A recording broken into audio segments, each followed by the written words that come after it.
แบบสมเกียรติต้องปูพรมแดงต้องคึกคืนต้องกระเลิกเพราะว่าจะได้กงตรา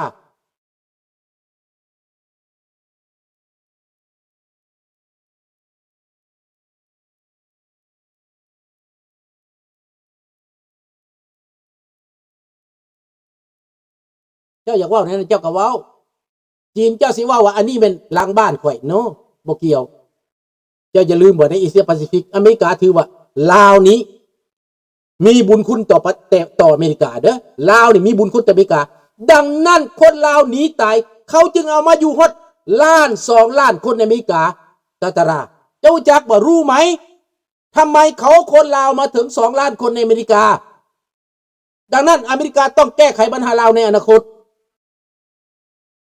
มีวิธีทางจัดการเขาก็ต้องเจรจากับจีนเจรจากับเวียดนามในการจัดการกับลาว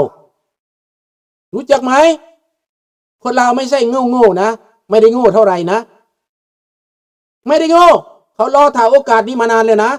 เขารอถ่าลูกถ่าหลานเขาได้มีความรู้ได้ขึ้นเป็นกำอำนาจได้เป็นทหารได้เป็นตำรวจได้เป็นเจ้าหน้าที่ระดับสูงได้มีความรู้ได้เรียนได้หลายภาษาพูดได้หลายภาษาได้มีเทคโนโลยีเขารอวันนั้นนี่คือเป็นโอกาสที่มักแตงมันสิต้นบรรลามักแตงสร้างหน่วยปลายคนลาวในประเทศจะต้องยอมหับคนลาวนอกประเทศจบรัฐบาลในตอนนี้มาเด้ออันนั้นมันก็ยอมหับแต่มันบ่ยอมเปรียบซื่อๆจบข่าวมื้อนี้บายราตรีสวัสดิ์แม่นบ่ล่ะเฮาบ่ต้องขี่สอดตอแหละตามความจริงโลดก็ตามความจริงเตรียมการบ่แห่งลาวอยู่ในอเมริกาเขาก็บอกให้ฟังคนลาวในอเมริกาผู้อยู่ในระดับสูงเขาบอกเบิดเขาเว้ากันเมิดแต่เขาบ่ได้เว้าข้างนอกเขาบ่ได้เปิดเผยความลับจบบายผู้ใดอยากโง่ก็โง่ต่อไปผู้ใดบ่อยากโง่ก็รับฟัง